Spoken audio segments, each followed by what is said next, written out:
अस्सलाम वालेकुम व्यूअर्स, अगर आपने भी फ्रोनस 10 किलोवाट यानी कि पीवी 12200 इन्वर्टर परचेज कर लिया है और आपने इसकी अभी तक सेटिंग नहीं की तो आप इसको इसकी फ़ौरन सेटिंग कर लेनी चाहिए। अदरवाइज़ आपकी बैटरियां ख़राब हो जाएंगी और आपको बैटरी बैकअप भी नहीं मिलेगा और इसके अलावा वापडा का बिल भी बहुत ज़्यादा आएगा और आपको वापडा का ब्रेकर भी ऑन ऑफ करवाना पड़ता होगा। इसलिए इसको ऑटोमेटिक करने के लिए इसकी सेटिंग कर लें। तो इसकी सेटिंग में जाने से पहले मैं आपको ये बता दूं कि इसकी प्राइस जो है नियर अबाउट 3,05,000 रुपये है और ये 10 किलोवाट तक का लोड उठा लेता है। यानी कि इसके ऊपर आप 3 से 4 अदद एसी चला सकते हैं और 3 एसी तो इजीली 1.5 टन के इसके ऊपर चल जाते हैं और साथ इसके बाकी जो घर का लोड है वो भी इजीली चल जाता है और बहुत ही एक पावरफुल इन्वर्टर है। और इसके साथ आप तकरीबन कोई 8 पैनल की 3 स्ट्रिंग्स आराम से लगा सकते हैं सोलर की, 545 वाट के सोलर पैनल्स की। इसकी सेटिंग में एंटर होने के लिए आपको एंटर की 3 सेकंड तक प्रेस करके रखनी होगी। उसके बाद आपके सामने 00 का मोड आएगा और 00 के इस प्रोग्राम में GOE और GOH दो तरह की सेटिंग्स होती हैं। अगर GOH पे कर देंगे तो सिर्फ एक बटन से आप पूरे इन्वर्टर की सेटिंग को फैक्ट्री रीसेट कर देंगे, लेकिन फैक्ट्री रीसेट करने का आपको कोई भी बेनिफिट नहीं होने वाला क्योंकि आपके इन्वर्टर जो है आपका पाकिस्तान के एनवायरनमेंट के मुताबिक नहीं बना हुआ और जो आपने बैटरीज साथ अटैच करनी है उनके मुताबिक ये काम बिल्कुल भी नहीं करेगा और उनको ख़राब कर देगा। सबसे नंबर 1 पे जो मोड है इसका 01, इसमें आपको USB, SUB, SBU और MKS मोड देखने को मिलेगा। और इसमें जो नंबर 1 पे मोड है USB, ये रखते हैं सिर्फ अगर आपने बहुत ज़्यादा लोड डालना है और आपने सोलर पैनल या तो बिल्कुल नहीं लगाने या बहुत ही कम लगाने हैं तो फिर USB का मोड रखा जाता है, यानी कि एज अ UPS आपका इन्वर्टर वर्किंग करता है जब तब हम इसको USB में रखते हैं। और SUB का मोड तब यूज़ किया जाता है जब आपका जो है लोड काफ़ी ज़्यादा है, यानी आप हैवी लोड चलाते हैं, ये 2 एसी या 3 एसी आप चला रहे हैं और काफ़ी ज़्यादा 3-4 किलोवाट या 5 किलोवाट का लोड या 6-7 किलोवाट का आप लोड डालते हैं तो फिर आपको जो है SUB का मोड रखना चाहिए ताकि ये यूटिलिटी यानी ग्रिड से शेयरिंग करे। और इतना ज़्यादा जो हैवी लोड होता है, ख़ास तौर पे जो 3 किलोवाट से ऊपर का लोड होता है। ओए क्या बात है, सारी रिकॉर्डिंग खराब कर दी, सॉरी की बच्ची। ये बटन की आवाज़ भी आती है इसमें, जल्दी जाओ जल्दी, हाथ और के नहीं, पंखा में पागल हूँ बंद करके बैठता हूँ।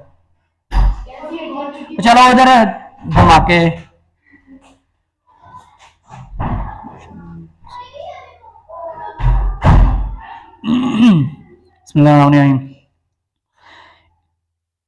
SUB का मोड तब रखा जाता है जब आपका लोड 3 किलोवाट से ज्यादा है, 4 किलोवाट, 5 किलोवाट या फिर 6 किलोवाट, 7 किलोवाट तक का आप लोड डालते हैं, बहुत ज्यादा हैवी लोड डालते हैं तो फिर आपके सोलर पैनल्स जो हैं उनको सपोर्ट नहीं करते और सोलर कैपेसिटी आपकी तकरीबन इक्वल होती है आपके लोड के।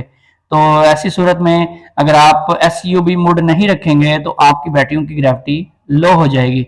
फिर SUB रखने का मकसद ये है कि जो एक्स्ट्रा लोड हो वो यूटिलिटी से शेयरिंग हो जाए, यानी कि हमेशा एक जैसा मौसम नहीं रहता, कभी बादल आ जाते हैं, कभी थोड़ी सी कम जनरेशन हो रही होती है, कभी ज़्यादा हो रही होती है। तो ऐसी सूरत में यूटिलिटी से आपका इन्वर्टर शेयरिंग कर लेगा, जो एक्स्ट्रा लोड होगा वो उससे ले लेगा और सोलर से भी और यूटिलिटी को भी मिक्स करके चलाएगा।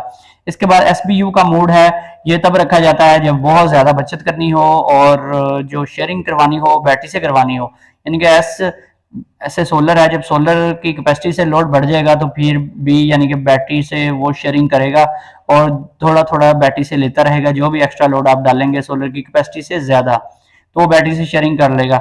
और जैसे ही आप लोड कम करते हैं तो फिर वो उसी टाइम पे चार्जिंग स्टार्ट कर देगा, बैटरी को दोबारा से फुल कर देगा और जैसे दोबारा लोड डालेंगे तो फिर वो बैटरी से लेता रहेगा। तो इसी तरह से ये सीन चलता रहता है। लेकिन आप अगर बहुत ज़्यादा हैवी लोड डालते हैं और वो हैवी लोड बार बार आपके सोलर कैपेसिटी से एक्सीड हो जाता है और बैटरियों पे वो आता रहता है, बार बार बैटरियों से शेयरिंग आपका इन्वर्टर करता रहता है, बहुत ज़्यादा हैवी लोड की शेयरिंग होती रहती है तो फिर बैटरियों की ग्रेविटी डाउन हो जाती है, बैटरियाँ मुकम्मल चार्ज नहीं रहती और हर टाइम बैटरियाँ खाली ही रहती हैं। और इस तरह से जब बैटरियों के ऊपर बार बार लोड आता है और बैटरियों को चार्जिंग बहुत कम मिलती है तो बैटरियों की ग्रेविटी बहुत तेज़ी से डाउन होती है। और इसी तरह से अगर आपकी बैटरियां 1 महीना या 1.5-2 महीने चल जाएं तो आपका जो इन्वर्टर है वो बैटरियां ख़राब कर देता है। बहुत सारे लोग समझ रहे होते हैं कि वो सिर्फ ओवर चार्जिंग से बैटरियां ख़राब होती हैं। बैटरियां जो हैं और यूज़ ना करने से चार्जिंग ना करने से या फिर बैटरियों को बहुत ज़्यादा यूज़ करने से, ये बार बार उनके ऊपर लोड ही आता रहे और चार्जिंग बहुत कम होती हो, तो फिर भी बैटरियाँ ख़राब हो जाती हैं। बैटरियों की मुसलसल जब ग्रेविटी लो रहती है और अंडर लोड रहती हैं तो बैटरियाँ बहुत तेज़ी से डैमेज होती हैं।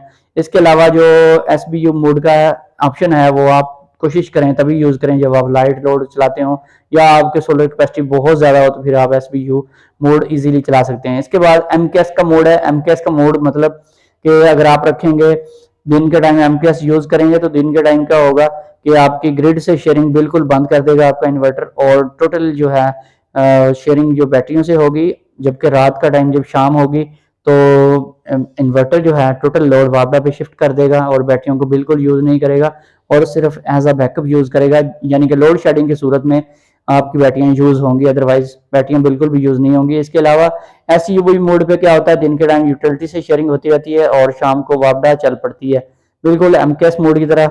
SUV मोड में इस तरह होता है, लेकिन MKS में और SUV में मेन डिफरेंस यही है कि दिन के टाइम SUV में यूटिलिटी से शेयरिंग होती है, जबकि MKS मोड में दिन के टाइम बैटरी से शेयरिंग होती है। इसके अलावा SBU मोड पे क्या होता है कि सारा दिन सोलर से यूज कर रहा होता है आपका इन्वर्टर, और शाम के टाइम जो है वो बैटरी को यूज करना शुरू कर देता है और बैटरी को 12 नंबर और 13 नंबर प्रोग्राम में जो आपने लेवल सेट किया है उस लेवल तक बैटरियों को यूज करेगा। उसके बाद वो ग्रिड को ऑन करवा देगा, उसके बाद ग्रिड को ऑन करवाएगा। इसके अलावा मैक्सिमम चार्जिंग करंट की सेटिंग 02 के प्रोग्राम में है। यहाँ से आप सोलर की जो चार्जिंग है, सोलर से बैटरियां चार्ज करवाने का करंट है, उसकी सेटिंग कर सकते हैं। यहाँ से 10 एम्पेयर, 20, 30 एम्पेयर की सेटिंग और इससे भी ज़्यादा यानी कि 160 एम्पेयर तक की इसमें ऑप्शन मौजूद है। यानी कि इसका एमपीपीटी बहुत ही पावरफुल एमपीपीटी है। इस रेंज में जितने भी इन्वर्टर्स हैं उनमें अप्रॉक्सीमेटली इतनी ही रेंज पाई जाती है। और जो 10 एम्पेयर है ये बहुत ही, अगर आप छोटी बैटरी यूज़ कर रहे हैं यानी 100 एम्पेयर से नीचे की बैटरी है उसके लिए 10 एम्पेयर रखे जाते हैं, और अगर आप जो 100 एम्पेयर या इससे बड़ी यानी कि 15, 17 या 19 प्लेट की बैटरी जो होती है, या फिर आपकी जो ट्यूबलर बैटरी है 180 एम्पेयर की बैटरी है, उसके लिए भी आप 20 एम्पेयर यूज़ कर सकते हैं। लेकिन अगर आप हैवी लोड चलाते हैं तो फिर आपको मैं रेकमेंड करूंगा कि आप 30 एम्पेयर की यहाँ से चार्जिंग सेलेक्ट करें। इसके अलावा अगर आपकी 200 एम्पेयर आपसे बड़ी बैटरी है तो फिर आप 40 एम्पेयर भी सिलेक्ट कर सकते हैं। और इसके अलावा 3 नंबर पे है AC इनपुट वोल्टेज रेंज की सेटिंग, यानी पे इसमें दो मोड्स हैं, APL और UPS। APL मोड पे वाइड रेंज है, यानी कि 90 से 280 वोल्ट तक की रेंज के अगर ग्रिड के वोल्टेज इनपुट आते हैं तो आपका इन्वर्टर जो है उनको एक्सेप्ट करेगा, अदरवाइज उनको स्टॉप कर देगा, उधर ही ब्लॉक कर देगा।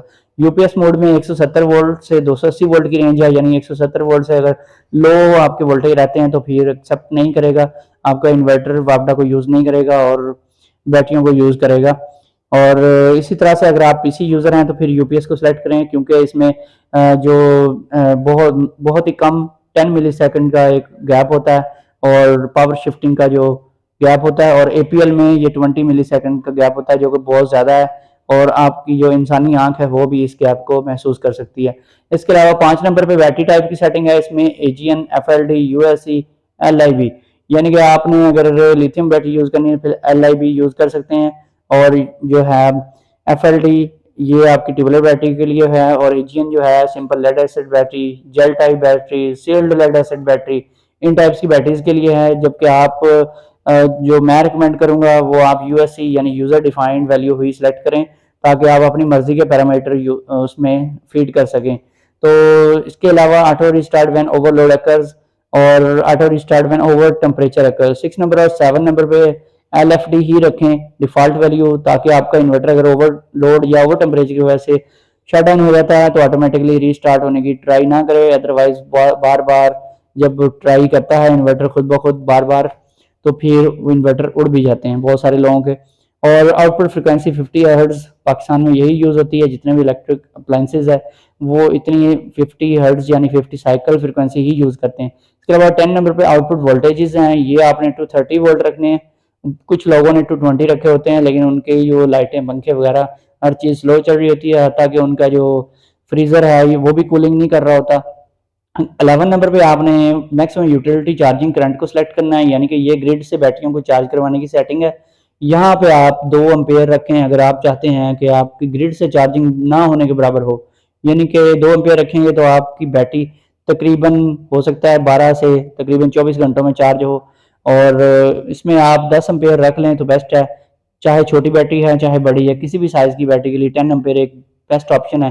लेकिन आपके पास अगर लोड शेडिंग ज़्यादा है, बार बार लाइट आती जाती है, और या फिर आपका लोड बहुत ज़्यादा है, तो जिसकी वजह से बैटरियाँ चार्ज ही नहीं रहती हैं और लोड शेडिंग भी ज़्यादा है, तो फिर आप 20 एम्पेयर सेलेक्ट करें। अदरवाइज़ जो है ज़्यादा अगर आप सेलेक्ट करेंगे तो आपकी बैटरियाँ ख़राब भी हो जाएंगी। जितना चार्जिंग एम्पेयर कम रखेंगे बैटरियों की लाइफ उतनी ही ज़्यादा आपको मिलेगी। इसके अलावा इसमें 140 एम्पेयर तक का एसी चार्जर प्रोवाइड किया गया है, यानी कि इसमें आप बहुत सारी पैरेलल बैटरीज लगा सकते हैं जिनको आप बहुत तेज़ी से फास्ट चार्ज करवा सकते हैं। बहुत ही पावरफुल चार्जर है। इसके अलावा 12 नंबर की सेटिंग तब वर्किंग करती है जब आपने नंबर 1 प्रोग्राम में एसबीयू प्रायोरिटी को सिलेक्ट किया होता है। इसमें होता है ये जो 12 नंबर की सेटिंग है, ये है स्टॉप डिस्चार्जिंग द बैटरी, यानी कि शाम के टाइम आपकी बैटरी जब एसबीयू मोड पे चल रही होती है, बैटरी पे लोड चल रहा होता है सारा, तो ये कितने वोल्ट तक बैटरी को यूज़ करे।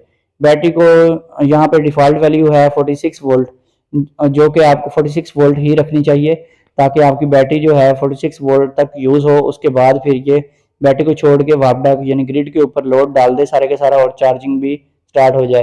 तो इसके अलावा अगर आप ज़्यादा वैल्यू रखेंगे तो फिर भी कोई इशू नहीं है, 47 48 भी रख सकते हैं। और अगर आप चाहते हैं बैटरियाँ ज़्यादा यूज़ ना हो, एसबीयू मोड भी चले, तो फिर इसको 48 या 47 पे रखें। इससे ज़्यादा रखेंगे तो आपका इन्वर्टर जो है वो सही तरह से वर्किंग नहीं करेगा, उसमें फ्लक्चुएशन भी हो सकती है किसी वजह से अगर बहुत ज़्यादा हैवी लोड चलाते हैं तो। इसके बाद 13 नंबर पे फ्यूल वैल्यू रखनी है ताकि आपकी ये पॉइंट होता है स्टॉप चार्जिंग द बैटरी, यानी कि जब बैटरी फुल हो जाएगी, अगर ये ग्रिड पे चल रहा है रात के टाइम, जब बैटरी फुल हो जाएगी तब तक ये चलती रहे, चार्जिंग भी चलती रहेगी, और जब तक बैटरी फुल नहीं हो जाती तब तक बैटरियां ग्रिड से चार्ज भी होती रहेंगी और लोड आपके घर का सारा वो भी ग्रिड से चलता रहेगा। जब बैटरी फुल हो जाएगी तो फिर ये बैटरी की चार्जिंग को छोड़ देगा और ग्रिड के ऊपर सारा लोड जो डाला होगा वो उठा के बैटरी के ऊपर शिफ्ट कर देगा, यानी उसके बाद आपका लोड जो होगा वो बैटरियों पे आ जाएगा। ये इस चीज़ की सेटिंग है। इसके बाद 16 नंबर पे सीएसओ हमेशा रखें, यानी कि सोलर फर्स्ट। और दिन के टाइम ये होगा कि सोलर जब अवेलेबल होगा तो सोलर से ही चार्जिंग होगी, अदरवाइज जो चार्जिंग है वो आपकी, अगर आप ऐसे न्यू रखते हैं तो फिर ये यूटिलिटी को मिक्स करके चार्जिंग करवाएगा, सोलर और यूटिलिटी दोनों मिलकर बैटरियों को चार्ज करवाएंगे, जिसकी वजह से ग्रिड का बिल बहुत ज़्यादा आता है, कम नहीं होता।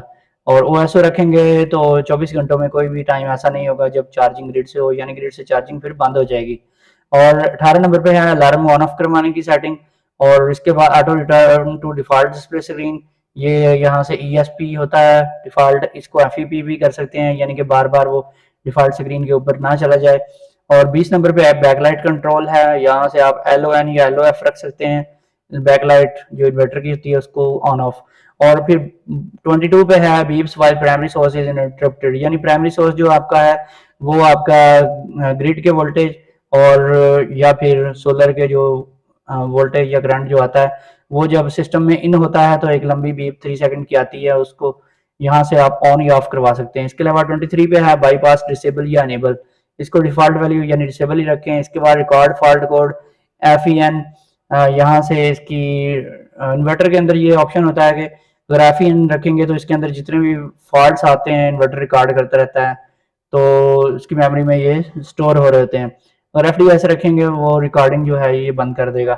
इसके अलावा 26 पे है बल्क चार्जिंग वोल्टेज, यानी कि ये आपका जो इन्वर्टर है उसके अंदर जो चार्जर मौजूद है उसके चार्जिंग वोल्टेज है, उसकी यहाँ से आपने डिटर्मिनेशन करनी है कि वो आपकी बैटरियों को कितने वोल्टेज से चार्ज करवाए।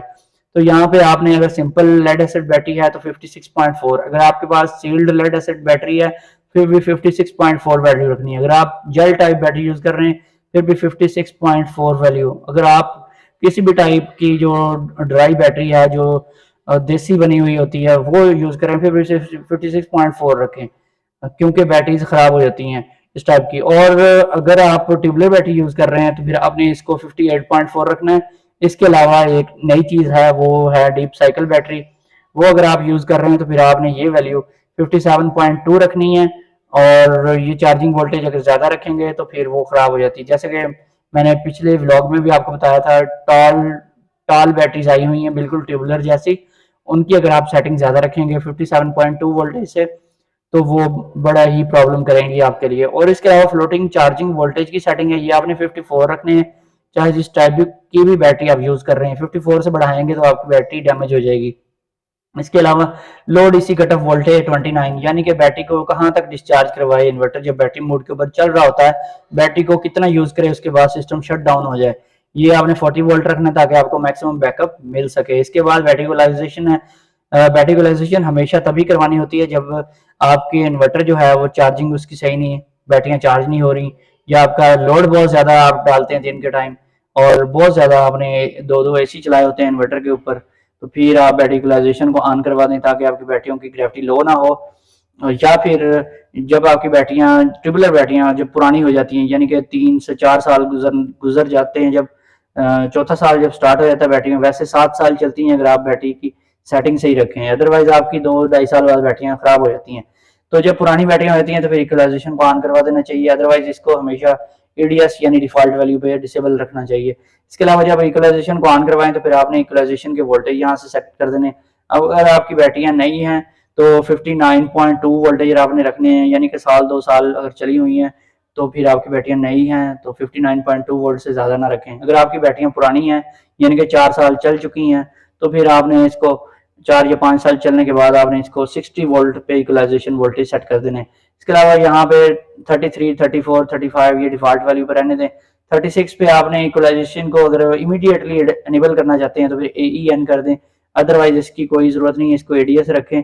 और जब इक्वलाइजेशन एनेबल हो जाती है, E9 का फॉल्ट आता है स्क्रीन पे, इसका जो है डिस्प्ले आता है, तो ये फॉल्ट नहीं होता, ये इक्वलाइजेशन का साइन है।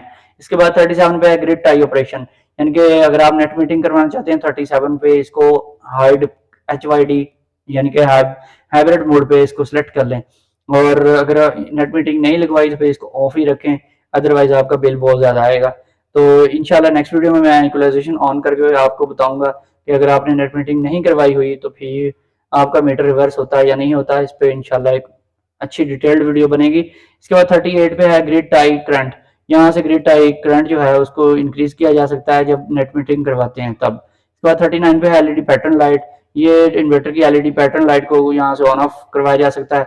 41 पे है ड्यूल आउटपुट, अगर आप उसको यूज करना चाहते हैं ड्यूल आउटपुट पे आपने लोड लगाया तो L20, अगर इसको डिसेबल रखना है तो डिफॉल्ट वैल्यू L2F रख लें।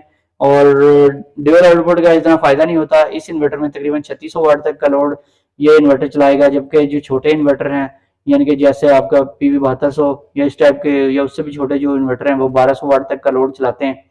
और इसके अलावा यहाँ पे मोस्ट इम्पोर्टेंट जो चीज़ है 42 नंबर सेटिंग है, ये इसको 44 पे रखा होता है लोगों ने, इसको 46 पे रखें, बल्कि इसकी सेटिंग रेंज जो है 48 वोल्ट तक होनी चाहिए। लेकिन ये जो कंपनीज हैं इस तरह की जिनके इन्वर्टर्स इतने कोई अच्छे नहीं होते, तो वो इसकी वैल्यू जो है 46 या 44 से बढ़ा नहीं सकती, कि इस पे फिर जोर लगता है, इन्वर्टर की कॉस्ट बढ़ जाती है। इसको बढ़ाने के लिए अच्छी कंपनी के इन्वर्टर जो हैं उनमें ये ऑप्शन ज़्यादा यानी कि 48 या 50 वोल्ट तक पाया जाता है। दोस्तों ये थी आज की वीडियो, अगर वीडियो पसंद आई है तो चैनल को सब्सक्राइब कर लें और वीडियो को लाइक एंड शेयर करें। फिर मिलेंगे एक नई वीडियो के साथ। ओके, अल्लाह हाफिज़।